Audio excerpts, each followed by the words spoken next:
Have you ever heard of a woman whose hair never stopped growing? Not for a day, not for a week, never. In the small, peaceful town of Nsulu, deep in eastern Nigeria, people whispered about her. Some called her blessed. Others said she was cursed. But no one really knew the truth, not even the woman herself. Her name was Amora. And this is her story. Amora was born on a stormy night. The thunder roared like angry spirits, and the rain washed through the red earth as if trying to cleanse it. Her mother, Ngozi, gave birth in a small mud house with no light but a flickering lantern. When the baby came out, the midwife screamed, "Chinik! The child already has hair, long hair." Everyone rushed to see. There, wrapped in a white cloth, was a baby girl with thick, curly black hair that covered her tiny back like a shawl. The women gasped. "This is not ordinary," one whispered. But her grandmother smiled softly. "Every gift from God has a reason. Let us wait and see." Amora grew fast. By the time she was 5, her hair touched her knees. Her mother tried cutting it, but by the next morning, it would grow right back, longer and fuller than before. At school, her classmates loved to touch it. They braided it, played with it, and called her Amora with the golden crown. But soon, people in the village started to talk. "This kind of hair is not normal," said one old woman. "She must be from the spirit world," said another. Her father, didn't like the rumors. He was a proud farmer who believed in science, not superstition. "It's just hair," he said. "God made her this way." Still, deep inside, he was afraid. As Amora grew older, the hair became harder to manage.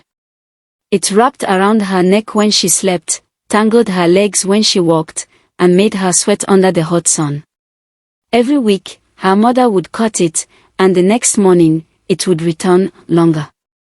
The hair grew silently at night, creeping down the bed, over the floor, like dark vines. One morning, Ngozi woke up to find the hair had grown across the room, reaching the door. She screamed, "Come and see. The hair is alive." Her father came running. He saw it too, black strands stretching like roots across the floor.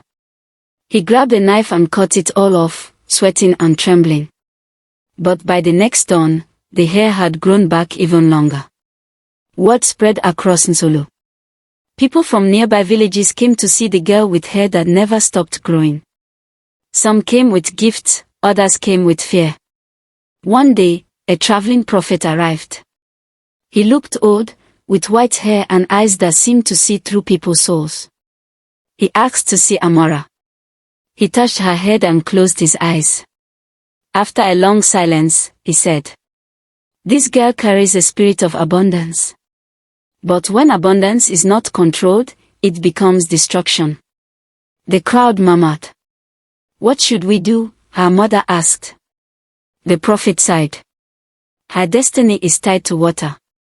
One day, only water will understand her pain." Before anyone could ask more, the prophet disappeared into the forest. By the time Amora turned 18, she was tall, beautiful, and strong. Her hair reached the ground and shimmered like black silk in the sun. People came from faraway towns to see her. Men wanted to marry her. Women wanted to know her secret. She became famous, her face appeared on local magazines. But fame brings envy. Her best friend, Chika, grew jealous.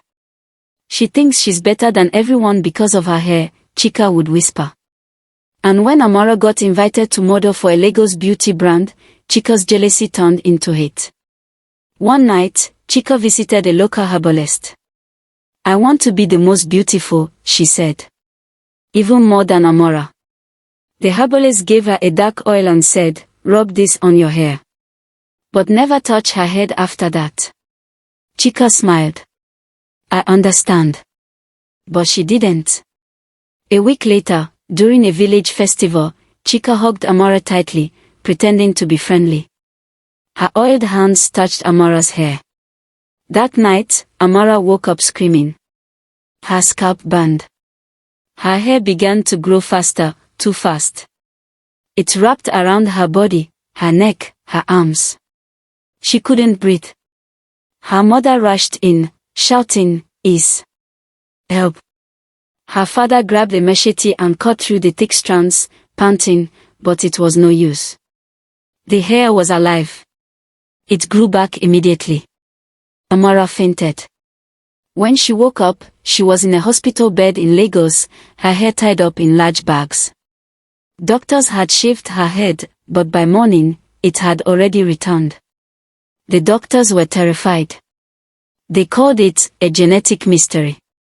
Some said she could become a research miracle. Others whispered that she should be isolated. Amara was flown abroad to a hospital in London. Scientists took samples of her hair, studying it under bright lights and microscopes. They found that her hair cells never died. They kept multiplying, even after being cut off. It was something no one had ever seen. Amara missed home. The cold air, the strange food, and the endless questions made her tired. She dreamed every night of her village, of her mother cooking ofensala, of her father's laughter.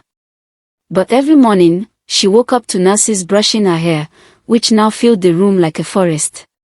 One day, while she sat by the hospital window, she whispered, "Why me, God? Why did you give me something I can't control?" No one answered. That night, she saw something strange in the hospital mirror. Her reflection moved, but she hadn't. "Amara," the reflection whispered. "Do you not remember me?" She gasped and stepped back. "Who are you?" The reflection smiled sadly. "I am the spirit of your hair, the one tied to your destiny. I am both your beauty and your burden.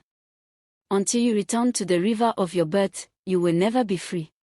Then the mirror cracked. Amara screamed. Nurses ran in, but the mirror was whole again. They said she was dreaming. But deep down, Amara knew it was real. Amara begged to return home. "Please," she told her parents over the phone, "I need to go back. I feel like my spirit is dying." After months of pleading, they agreed. When she arrived back in Nsulu, the villagers were shocked. Her hair had grown so long it had to be carried in baskets. Children ran after her, calling her the woman of the forest. That night, her grandmother came to her room with tears in her eyes. "My child," she said softly, "your gift came from the water spirits. Your mother's mother once made a promise to them and broke it. You are carrying the consequence." Amara's heart trembled. "Then how do I end it?" Her grandmother whispered, "You must return what was taken, your hair belongs to the river." Before dawn, Amara and her grandmother walked deep into the forest to the river that sounded like a woman's voice. The air was cool, filled with mist. Amara's hair trailed behind her like a black wave. Her grandmother lit a small clay lamp and began to chant ancient words. "Spirits of the water, mothers of beauty, we bring back what belongs to you." Amara knelt by the water. The river shimmered, and she saw her reflection, not as herself, but as a woman made of water and hair. The spirit spoke. "You have suffered enough. Let your freedom flow." Amara took a deep breath, then cut off her hair one final time and threw it into the river. The strands floated, shining under the sunrise, before sinking slowly into the depths. The next morning, Amara woke up and touched her head. It was bald. Completely bald. She cried with joy.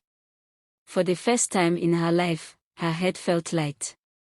Days passed, and her hair didn't grow back.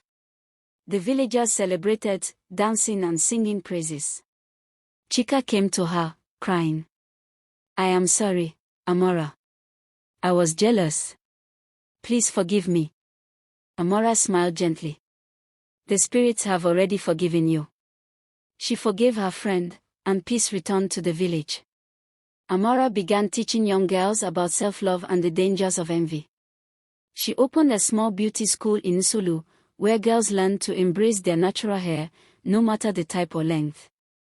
Years later, one evening, as Amora sat by the river watching the sunset, she saw something floating in the water, a single strand of glowing black hair. She smiled. "I know, Mother Water. You're still with me." The river rippled softly, as if answering. Amora closed her eyes, feeling peace wash over her. Her story had begun with fear, but it ended with understanding. In Nsolu, they still tell the story of Amora, the long-haired woman. They say her hair now lives in the river, blessing women who come to wash there. Some nights, if you stand by the riverbank when the moon is full, you might see strands of shining hair gliding across the water, gentle, peaceful, alive. And you will hear a soft voice in the wind saying, "True beauty is not in what grows from your head, but what grows from your heart."